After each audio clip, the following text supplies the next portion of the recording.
तो हम लोग ट्रांसपोजिशन तक कवर कंटेंट को कवर कर लिए थे। एक बार हम लोग को फिर रिवाइज कर देते हैं ट्रांसपोजिशन क्या होता है। ठीक है, तो जो वीडियो है इससे पहले वाले में हम लोग उसको कवर कर चुके हैं। देखिए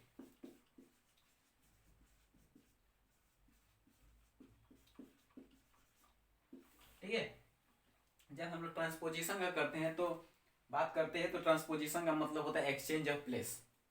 इसका शॉर्ट मीनिंग क्या हुआ? Exchange of place. तो यानी कि जब भी एलएचएस से एलएचएस और आरएचएस हम बता चुके हैं, तो जब भी कोई डिजिट, कोई वेरिएबल, कोई कांस्टेंट, ठीक है, अगर एलएचएस से आरएचएस में जाता है तो उसके साथ साथ उसका साइन भी चेंज हो जाता है। ठीक है, इतना चीज हम कवर कर चुके थे, उसी को हम लोग बोलते हैं ट्रांसपोजिशन। ठीक है, ये भी चीज हम बता चुके थे कि जब कोई डिवाइड के फॉर्म में रहता है तब वह आरएचएस में जाता है तो वह मल्टीप्लाई के फॉर्म में हो जाता है। ठीक है, अगर कोई सबस्ट्रैक्ट के फॉर्म में है और जब आरएचएस के तरफ जाता है तो वह आपको प्लस के फॉर्म में हो जाता है। ठीक है, इतना चीज हम लोग कवर कर चुके थे एल्जेब्रिक एक्सप्रेशन में। ठीक है, अब देखिए हम लोग एक, ये तो थोड़ा बहुत हम लोग आगे बढ़ गए थे। देखिए मोनोमियल होता क्या है हम लोग, अब और कोई कवर था जो टाइप्स लिखे थे हम। मोनोमियल क्या होता है? ठीक है, अच्छा देखिए मोनो का मतलब क्या होता है? मोनो का मतलब,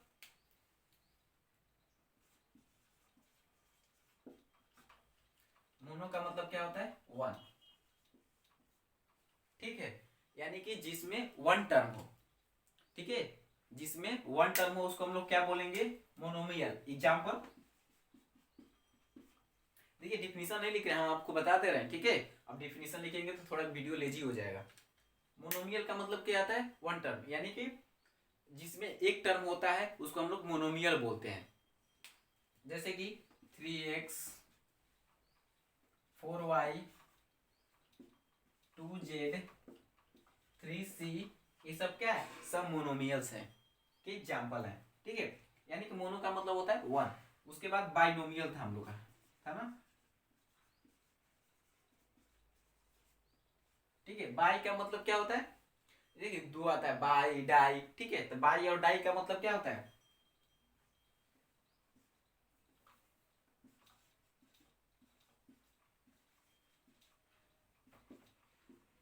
बाई और डाई का मतलब क्या होता है? टू। ठीक है, यानी कि बाइनोमियल का मतलब क्या हुआ? यानी which type of algebraic expression it's have a two term।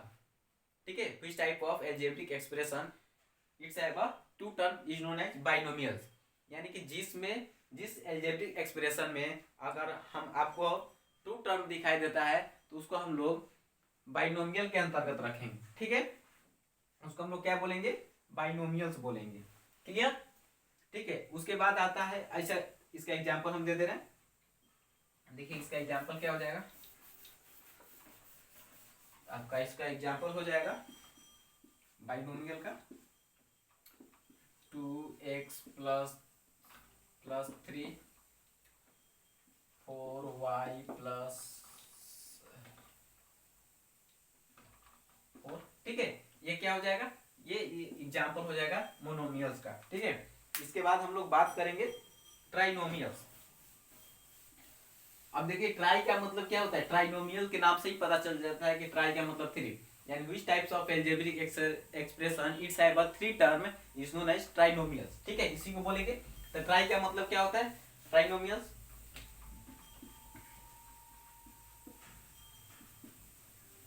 Try का मतलब क्या होता है? थ्री। ट्राई का मतलब थ्री, जिसमें तीन टर्म हो उसको बोलेंगे ट्राइनोमियल्स। ठीक है, उसके बाद एक नेक्स्ट है पोलिनोमियल्स। ठीक है, पोलिनोमियल्स क्या होता है? पोली का मतलब क्या होता है? ज्यादा। ठीक है, पोली का मतलब क्या होता है? More than. ठीक है, ज्यादा। यानी कि which types of algebraic expression it's have a more than three term, जिसमें तीन से ज्यादा टर्म हो। ठीक है, उसको बोलेंगे पोलिनोमियल्स। ठीक है, अब इसको तो लिखने की जरूरत नहीं है। इसमें जो तीन से ज्यादा टर्म रहेगा उसको हम लोग बोलेंगे पोलिनोमियल्स। क्लियर? चलिए, किधर गया?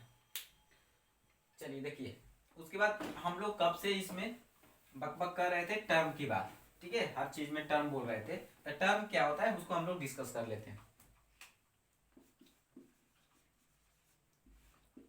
देखिए टर्म क्या होता है, जब हम लोग टर्म की बात करेंगे तो टर्म का मतलब होता है उसमें कितना प्लस है और कितना माइनस है, जितना उसमें प्लस रहेगा जितना उसमें माइनस रहेगा उसी को हम लोग टर्म बोलेंगे।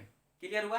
बस इजी सा लैंग्वेज में हम आप लोग को समझा रहे हैं ताकि ये बात समझ में आ जाए कि टर्म का डिफिनीशन एग्जाम में कभी नहीं पूछेगा, बस पर पता रहना चाहिए कि क्या होता है, इसीलिए हम इंग्लिश इसी लैंग्वेज में आपको बता रहे हैं कि जितना उसमें प्लस होगा या फिर जितना उसमें माइनस हो रहा है वही टर्म कहलाएगा। जैसे एग्जाम्पल के तौर पर हम लोग देखते हैं,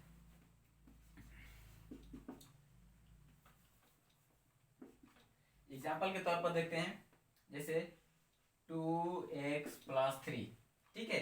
अब इसमें बताइए कितने प्लस है कितने माइनस है, बताइए इसमें कितने टर्म है, इसमें कितने साइन है। अब देखिए दो के आगे कुछ नहीं है तो क्या है, प्लस लगा हुआ है, ठीक है। तो एक साइन हो गया और एक ये साइन हो गया, कितने टर्म हो गया, दो टर्म। अब देखिए 3x+4 - 2, अब बताइए इसमें कितने टर्म है। अब देखिए इसके आगे कुछ नहीं तो प्लस लगा हुआ है, इसके आगे भी प्लस है, इसके आगे माइनस है, तो टोटल कितने हुए प्लस माइनस, 3 हुए, एक यहाँ पर, दो यहाँ पर, तीसरा यहाँ पर, 3 टर्म हुए टोटल। आया समझ में टर्म क्या होता है, numbers of negative sign and positive signs is known as term. Clear? उसके बाद एक वर्ड लिखे थे हम कोफिशिएंट, टर्म के बाद कोफिशिएंट, ठीक है।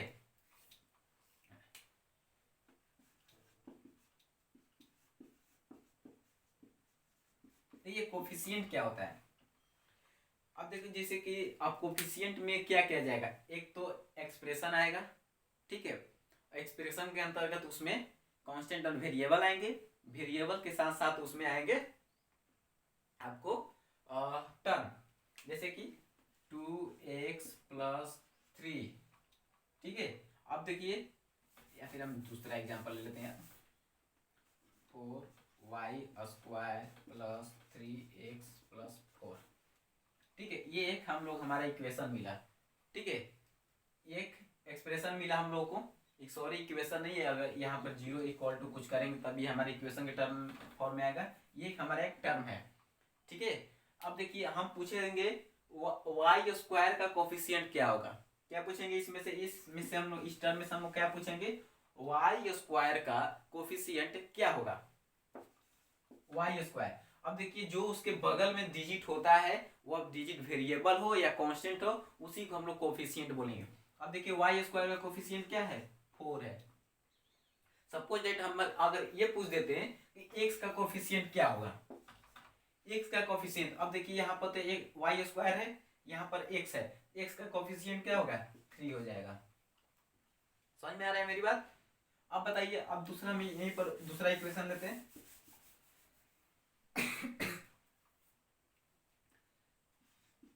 5z + 3y² + 3x² + 4x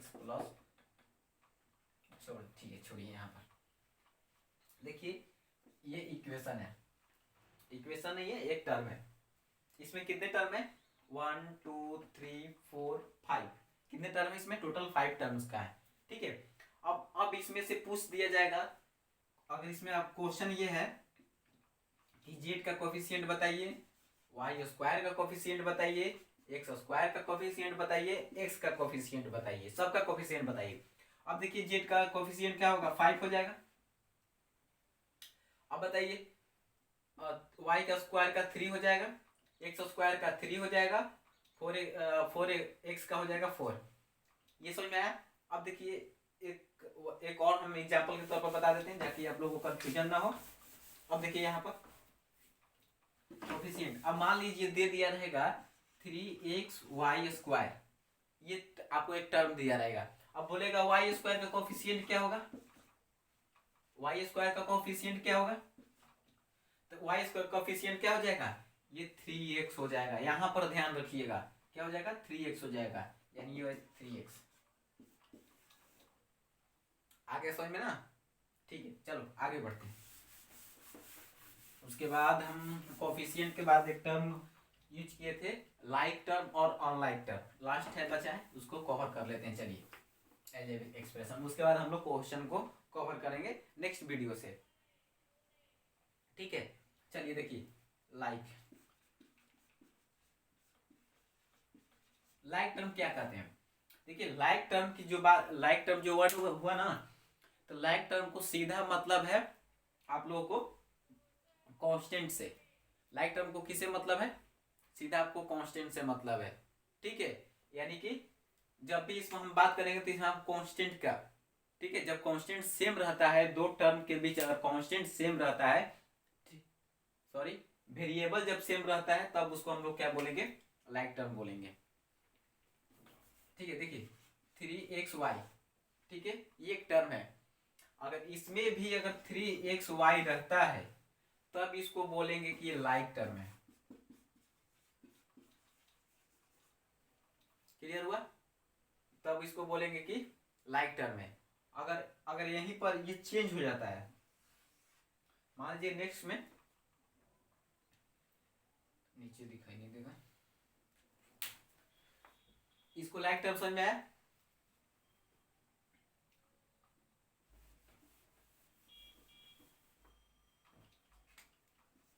देखिए, अब देखेंगे अनलाइक टर्म। अनलाइक टर्म क्या होता है? मान लीजिए 4xy है, ठीक है, या फिर ABC हम रख लेते हैं, बार बार xy रख रहे हैं, AB है, ठीक है, 4AB है। अब यहाँ पर हम 3BC रख दे रहे हैं, तो ये हमारा क्या हो जाएगा? Unlike term. हमको इसे कोई मतलब नहीं है, ये आपस में चेंज हो सकते हैं, मतलब ये आपस में क्या होंगे, मतलब कांस्टेंट आपस में चेंज हो सकते हैं, पर वेरिएबल चेंज नहीं होना चाहिए। वेरिएबल दोनों में सेम रहना चाहिए। इसमें तो सेम नहीं है, यहाँ पर AB है, यहाँ पर BC है, ठीक है, तो ये क्या हो जाएगा? अनलाइक टर्म हो जाएगा। ठीक है, लाइक टर्म अनलाइक टर्म, यही लास्ट मेरा टॉपिक था। ठीक है, तो ये मेरा इस एल्जेब्रिक एक्सप्रेशन का थ्योरी पार्ट था। ठीक है, फॉर क्लास 7 के लिए। और जो भी इसमें क्वेश्चन होंगे, जितने भी जैसा भी क्वेश्चन होंगे, उसको हम लोग नेक्स्ट वीडियो में कवर करेंगे। ये थ्योरी पार्ट था। ठीक है, मिलते हैं नेक्स्ट वीडियो में। Best of luck.